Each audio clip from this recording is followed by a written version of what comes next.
to have a great, no. So it's always a surprise, even for me, to see the reaction, because you project the two people in their one universe, and you discover this universe at the same time. So for Thomas, it was a statue. For us, it was a rock. So it's always a surprise, always something new.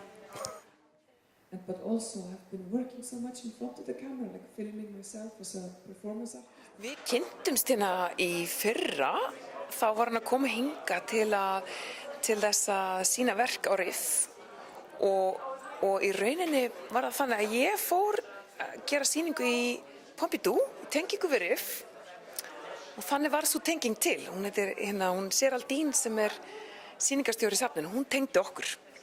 Hún sendi okkur e-mail og sagði við ættum að fara í lunch saman. Við yrðum að hittast, svo hittist við og bara fílum hvort annar rosa mikið strax.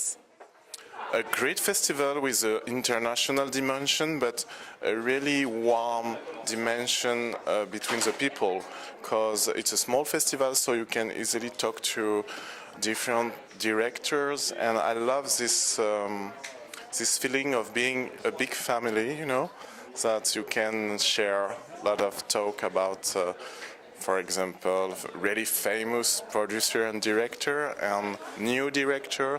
I love this mix. It's really interesting and really cool too. Já, svona eins og tengja við svona minn eigin sköpunarkraft. Það var bara frábært og ég sé það núna þegar ég horfa á myndina. Ég hef alveg bara, þetta hefur hjálpað mér að tengja aftur alltaf inn í þennan primal sköpunarkraft, sko.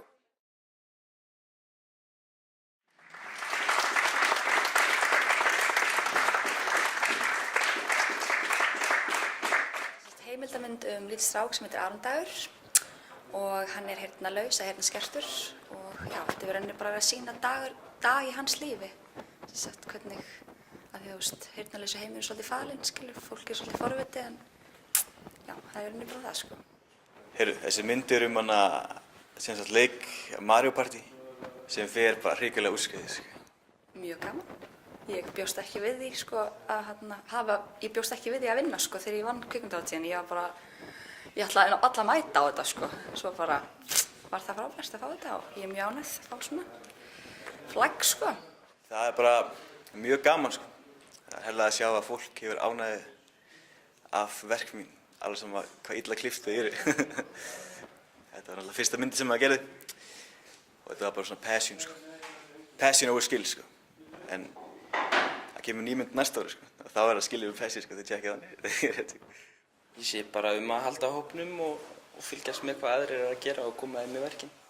Mér finnst hún bara mjög mikilvæg upp á það að efla bara íslenska kvikmyndagerð og hjálpa krökkum að koma sér á framfæri og gefa þeim tækifæri á að fara út í það sem þið vilja fara, sem að kvikmyndagerð.